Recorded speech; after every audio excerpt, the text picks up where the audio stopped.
ఉల్లిపాయలు పచ్చిమిరపకాయలు తరిగి పెట్టుకోవాలి. కడాయి పెట్టి కడాయిలో ఆయిల్ పోసి ఉల్లిగడ్డలు పచ్చిమిరపకాయలు వేసి కరివేపాకు పప్పు దినుసులు వేసి కలుపుకోవాలి. అలా కొద్దిసేపు కలిపి డీప్ ఫ్రై అయ్యేంత వరకు కొంచెం ఫ్రై అయ్యేంత వరకు ఉంచాలి. తర్వాత శనగపిండి ప్రిపేర్ చేసుకోవాలి. మూత పెట్టి శనగపిండి ప్రిపేర్ చేసుకోవాలి. పావు కప్పు శనగపిండి తీసుకొని అందులోకి వాటర్ యాడ్ చేసి కలపాలి. ఉండలు లేకుండా కలుపుకోవాలి. ఉండలు లేకుండా కలుపుతూ ఉండాలి.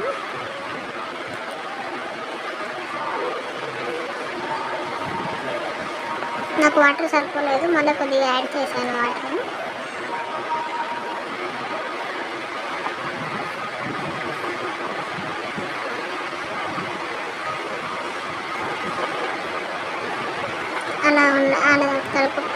అలా పిండిని కలుపుకొని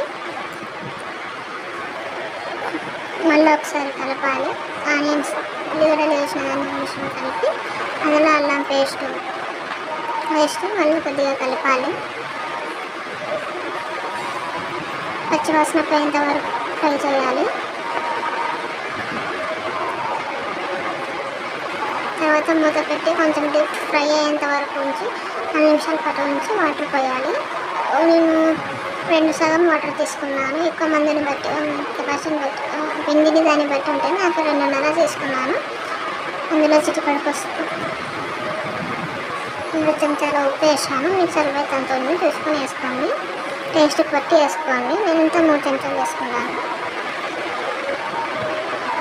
తర్వాత కలిపి బాగా మళ్ళిన తర్వాత వాటర్ బాగా మళ్ళిన తర్వాత శనగపిండి మిశ్రమాన్ని అందులో కలిపి మళ్ళీ గడ్డలు కట్టకుండా మనం కలుపుతూ ఉండాలి. కొద్దిగా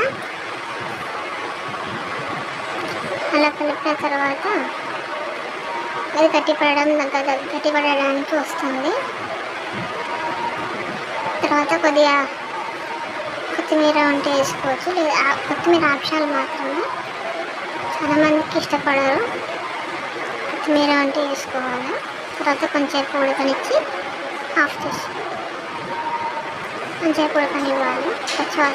శనగపిండి పచ్చివాసన పోవాలి కాబట్టి కొంచెం బాగా ఉడకాలి.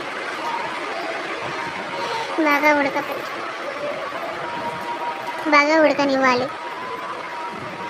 తర్వాత స్టవ్ ఆఫ్ చేయాలి.